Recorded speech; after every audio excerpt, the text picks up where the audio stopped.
P I arts academy को भुट्टो साहब ने प्रमोट किया, बल्कि उनकी वजह से मेरा ख़्याल है कि पी आई आर्ट्स अकेडमी में ज़िया मोहिउद्दीन साहब गए थे। अब बात ये है कि उनको ये मालूम था, भुट्टो साहब को, कि कल्चर की इम्पोर्टेंस दुनिया में क्या है।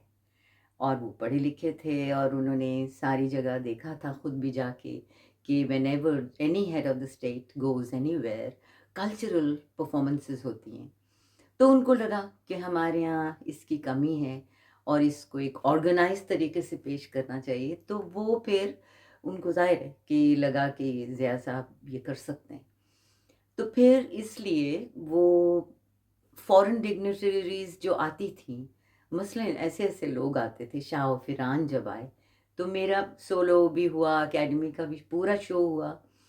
और फ़रादीबा और शाह व फ़िरान वो स्टेज पे आके मुझसे मिले। बल्कि मुझे वो बहुत याद है एक चीज़ कि उनकी बीवी ने हाथ मिलाया और कहा कि it feels like as though you have no bones in your hands, and I said yes I take them out before dancing, and she was like so मैं ऐसे ही मैंने एक मज़ाक किया था।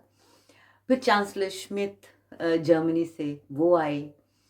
तो इसी टूर के दौरान असल में हम लोग जब स्वीडन गए, तो ये एक टूर था जिसमें कि हम भुट्टो साहब के एंटोuraज में शामिल थे असल में। वो जा रहे थे पूरी दुनिया के टूर के ऊपर, तो उसमें ज़िया मोहिउद्दीन साहब, मैं और मेरे 6 म्यूज़िशियंस। तो पूरी अकेडमी, बाकी अकेडमी नहीं थी। तो वो जो था वो बहुत एक रिवीलिंग ट्रिप था मेरे लिए, क्योंकि हम head of the states Bhutto साहब के साथ उस जहाज़ में सफ़र कर रहे थे जिसमें कि नुसरत भुट्टो भी शामिल थीं और बाकी सारे डॉयर्स, बड़े-बड़े डॉक्टर्स, सारे मेन जो है वो पूरा एक जहाज़ एक जाता था हर जगह।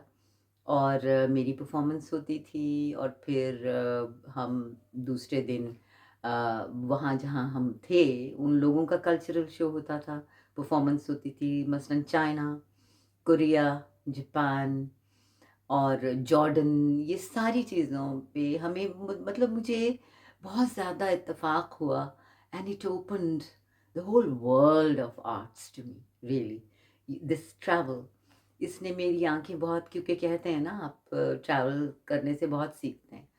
तो मैंने बहुत सीखा वाक़ई, और ये खुशकिस्मती थी कि मैं, अगर ज़ाहिर है कि सिर्फ़ मैं पाकिस्तान में रहती तो मुझे कहाँ इतना तजुर्बा होता या इतना देखने को मिलता। और उससे आप सीखते हैं, उससे आप हज़ारों चीज़ें आपको एक्सपीरियंस करने की वो मिलती है, अ, मौका मिलता है। तो वो एक बहुत ही ज़्यादा मेरे लिए एक गोल्डन टाइम था, जिसे I really cherish that time and those experiences that I had, and there are so many of them. और आहिस्ता-आहिस्ता मैं आपके साथ सारा शेयर करूँगी, जो भी मेरे ज़हन में है और जो ज़रूरी है।